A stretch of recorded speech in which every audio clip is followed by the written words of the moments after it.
Hello everybody, today I have the pleasure to propose to you this key 80 entitled Practical Awakening.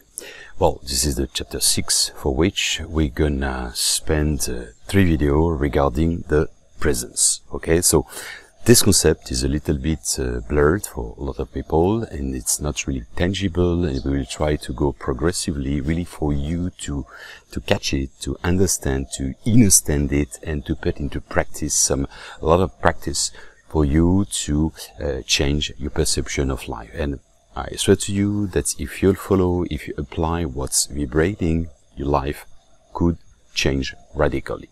Well, as a short introduction, I would like to share with you a sentence from the Dalai Lama that I really like, and actually it's quite heavy. It's, let's say, to provoke some emotion, and actually, you know, emotion, the energy in movement, but in Latin, emovere means, literally means shaking, disturbing, because the goal is to destructure the establishment of your mind, to rebuild probably on, to test the solidity of the foundation, and also for you to rebuild in something probably stronger. So the goal is to provoke a reaction, implying an action thereby if you think it's worth it. So he said the following: what surprises me the most about humanity is mankind, or men, because they lose their health to accumulate money, then they lose their money to regain their health, and they get lost in anxious thoughts about the future to the point of no longer experiencing either the present or future. They live as if they would have never died, and die as if they had never lived. I really invite you to think about that. So basically, actually, this is a big problem which is highlighted. The fact to be, in 95% of the cases, most of us, we are in automatic pilots.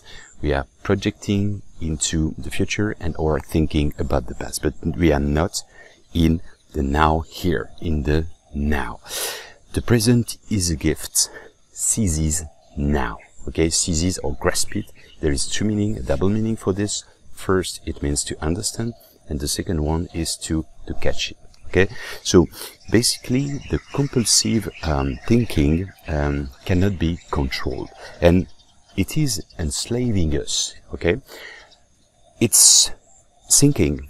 The mind is a tool, but the problem is a tool normally is supposed to be used, but the problem at the end with overthinking, it is our mind, let's say, control us. Well, you know, this is, by the way, compulsive thinking. Concretely, it is when it's not controlled, it means that literally it is pathological. Pathos in Greek means suffering. And you know, suffer means endure in a certain extent by extension, and the definition for Buddha of illumination is the end of suffering. So the end of what we call the monkey mind, the agitation of the mind always. Well, you know, it's like compulsive alimentary trouble, okay? It's disorder, okay? It's not in order, it is disorder, and because it's beyond, is out of control. It's the same principle. The full consciousness, the mindfulness, concretely, and this is all what we will see, is already present in the Bible. When you see John 8:36, okay, it said, "You will know the truth, and therefore you will be," thanks to immobility and mental emptiness. So you will be. Nothing. There is no adjective behind. This is just you will be. Okay, the true I am.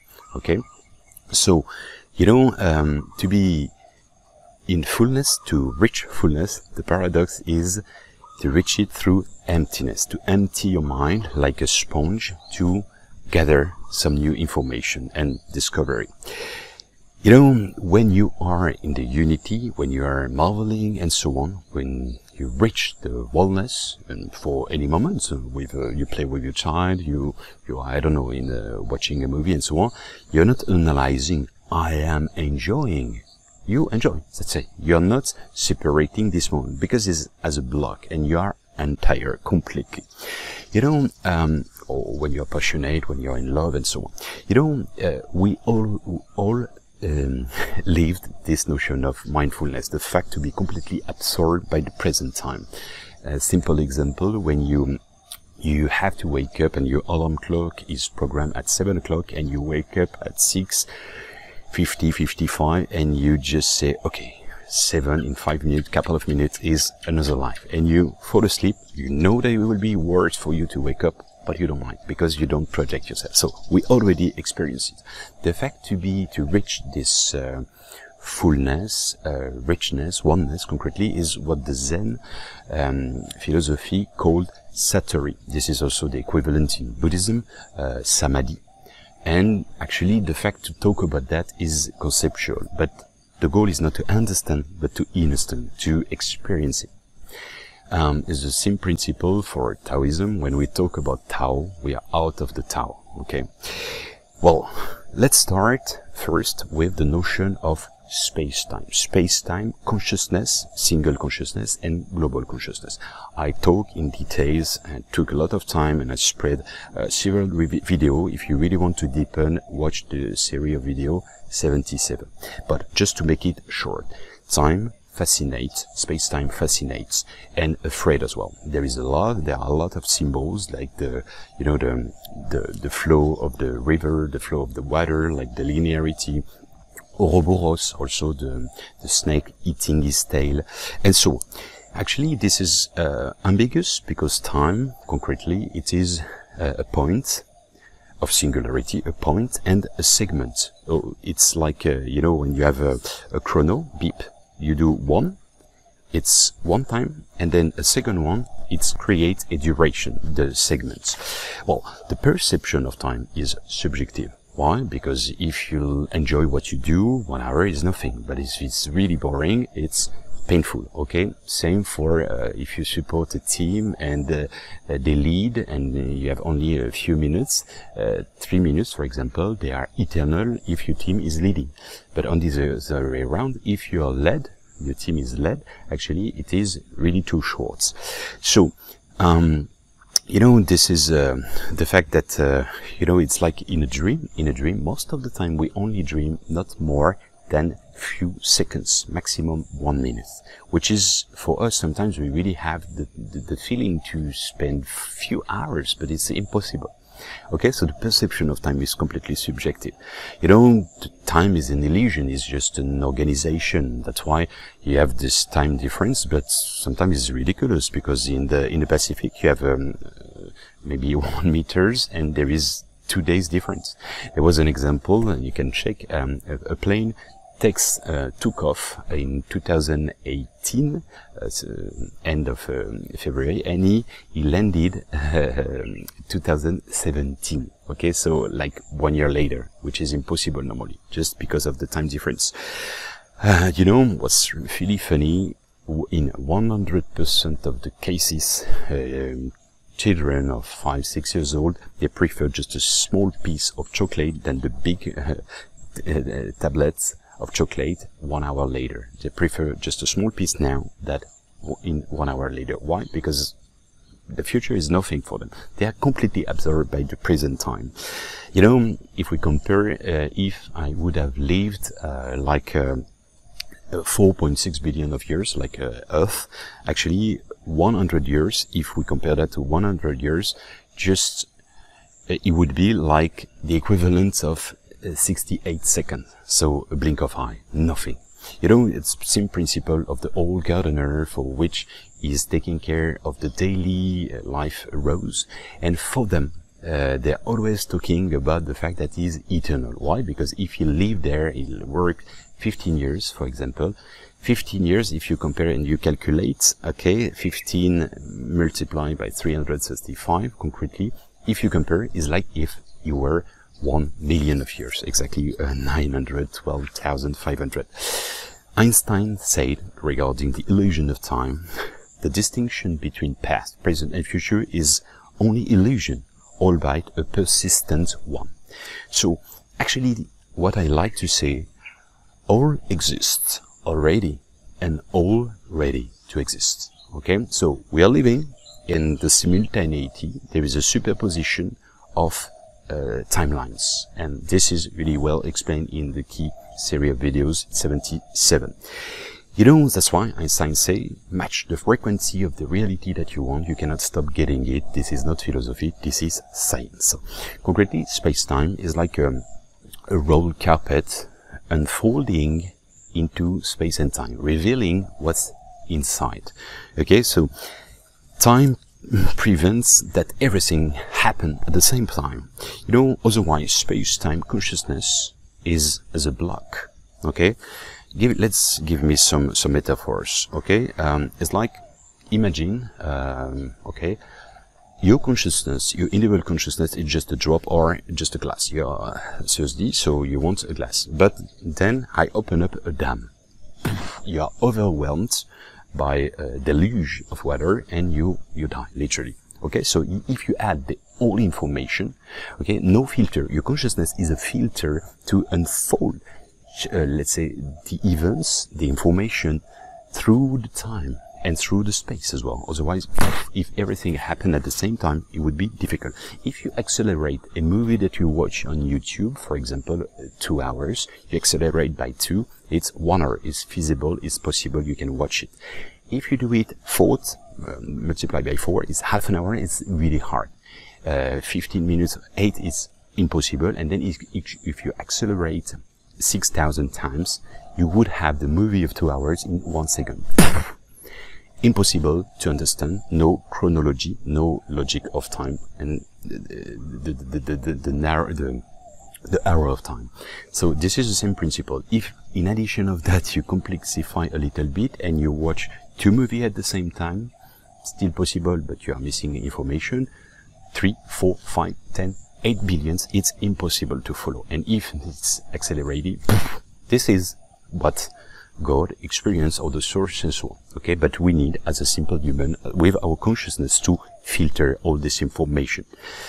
Let's continue. You know, it's the metaphor I like to say, and this is I explain in the key 75.3, trans-incarnation. So reincarnation, trans-incarnation means literally that everything continue to vibrate independently of us. Either our past and so on, the future already in potential. But to make this comparison, I took a building. You're in the 21st century, so 21st floor, okay? You're living in your room, you cannot see what's happening behind, and so on. And under, okay, 60th building, it is Inquisition or Columbus, and so on. First stage, let's say, ground, it would be Jesus, and so on. Okay, so the cellar would be Plateau minus 6 and so on, or Buddha and so on. So, but they still continue to vibrate, and this is quite fascinating. It's like when you throw a stone into water, there is like ripples. The ripples still have, this is waves of information. This is the same principle. Let me take another metaphor. It's the fact that, for example, DiCaprio, the actor, would be his soul, and he play in different movies like Titanic, like Inception, like The Beach, and so on. Okay, so one role would be a incarnation. Okay, so. But the thing is that, for example, there is a version of Titanic, he missed the boat, there is no story, he doesn't like her, and so on. So all the scenarios are possible. And you can activate them according to the observer, the watcher. You're in the plane, for example, you watch, he started Titanic 10 minutes later, or 10 minutes before. He's not at the same time watching this consciousness. Okay, these events.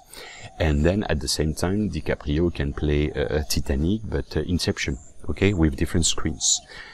It means literally, it would be like if we are, transincarnation, making everything at the same time. Just our consciousness needs a focus point on that. And this is really, really interesting. Because that's why it's really important to be the now here, in the present time, the focus point, to emphasize. That's why I say already, all exist already and all ready to exist. It's like a potential. Every single second we have 24 images. Okay, That's why for mangas you have 12 sometimes, and it's a bit stroboscopic. You know, it's a bit like a robot. So, but there is a silence. There is a black hole. I mean, each second. I mean, between each, in each image. It means that we cannot see, of course. That's why if you inject 25th one, it's like subtle message, and that's why it's forbidden in advertising and so on. Otherwise, it would touch. You have, I don't know, a famous drink, and you watch you watch a movie. You have this injection. Oh, I want this this soda, for instance. You see. So, but let's say is exactly the fact that when you have, you know, the handmade cartoon. So you have like post-it, and you do a draw and a second one and so on, and then you do like this. It's there is animation. So each leaf would be a present, okay, a present. So concretely, even the question, what time is it now? It's just now. And tomorrow it will be now. And yesterday was now. And it's always now, now, now, now, now, everywhere. Now here, you know. And even if you listen properly in English, now here, and if you are really connected to the higher self, that's to say you duplicate and you W in a certain extent, and you shift UW, you're really connected to it. Now here becomes nowhere. Emptiness brings fulfillment. You know the paradox and playing like this? Well, anyway, it's just gymnastic to, let's say, to stretch a little bit the concept, but as a practice. And we will see in next series of videos a lot of techniques, advice, and tips, and exercise for practicing mindfulness. Mindfulness is not only meditation, it's a state of mind, mindset. This is a discipline. This is, it's mindset, especially it's second nature. So one of the practice I invite you, it's to observe the silence, because the silence is emphasizing the sound. In music, you necessarily have in between each note a silence. So try to be, let's say, aware and to observe, to listen the silence. Okay, the silence is the language of God. All the rest is pale translation. Think about that. So try to observe the silence, and in each sequence of it, it will create something within you. What I can invite you as well as a practice is to take 5 or 10 minutes. If you say, I don't have time, take time. Okay, we always have time. Okay, so 5-10 minutes just to be quiet and to observe life, observe the flow of life flowing everywhere and through you as well. You know, admire the orchestration, the organization as a symphony, for which time would be the metronome, you know, for the symphony, and try to feel this presence. Is because you empty your mind without analyzing that you feel properly. In Western world, unfortunately, we overthink with the mind, the monkey mind, and in East, it's more feeling. And the invitation is just feeling by observing, not judging, not analyzing, not conceptualizing, but really literally to be detached, but in a parallel detach of thinking and the mind and your ego, but completely into the movie of life, the great book of life, and you will activate, you will welcome this presence with a P, okay, the presence, and thereby a presence, the divine presence, the great all presence, whatever the source, and so on. And you will feel the cosmic breath, the cosmic lung, as you are a part of it. You are an alveolus, a piece of the puzzle game, and the goal is to gather the all pieces and to observe with a certain detachments, let's say, to emphasize and to highlight and to admire the masterpiece of the great book of light. Well, after that, you will feel something higher than yourself. It's a higher self, but behind of this, your field of consciousness will increase, and your field of love as well. You will never feel alone, not alone, all one. The oneness, you will reach the oneness, the fulfillment. Well, I invite you to meditate to try to watch several times, to soak, to infuse all this essence, and then to put into practice in your daily life. I hope it will help you to shape the master key, to open up the doors of the field of consciousness, of love, of whatever you want. As you know, all roads lead to Rome and to the Dome. Thank you for your attention, and see you very soon.